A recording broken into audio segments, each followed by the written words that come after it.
छत्तीसगढ़ी गाने देखने के लिए हमारे YouTube चैनल को सब्सक्राइब करें और नए अपडेट्स जानने के लिए बेल आइकन के बटन को क्लिक करें।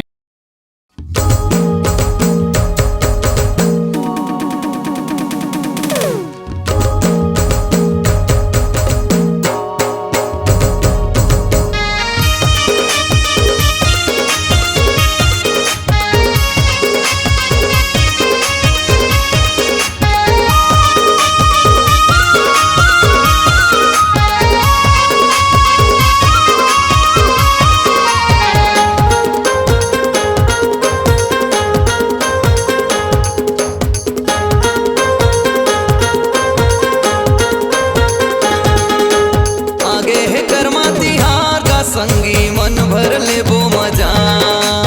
आगे है कर्मा तिहार का संगी मन भर ले वो मजा मन भर ले वो मजा मन भर ले वो मजा मन भर ले वो मजा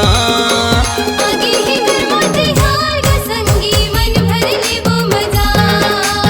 आगे है कर्मा तिहार का संगी मन भर ले वो मजा।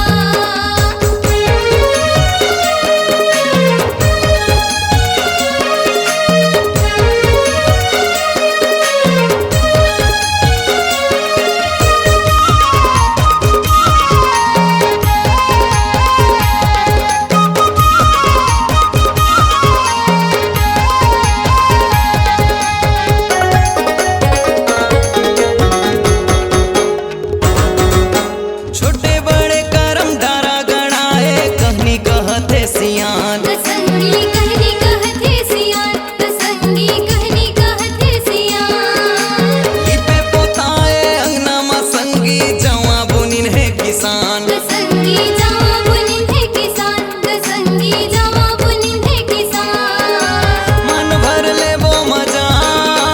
मन भर ले वो मजा मन भर ले वो मजा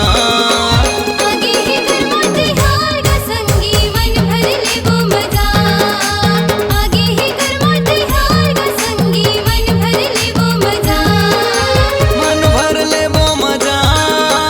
मन भर ले वो मजा मन भर ले वो मजा आगे है कर्मा तिहार का संगी मन भर ले वो मजा आगे है कर्मा तिहार का संगी मन भर ले वो मजा आगे है कर्मा तिहार का संगी मन भर ले वो मजा आगे है कर्मा तिहार का संगी मन भर ले वो मजा आगे है कर्मा तिहार का संगी मन भर ले वो मजा।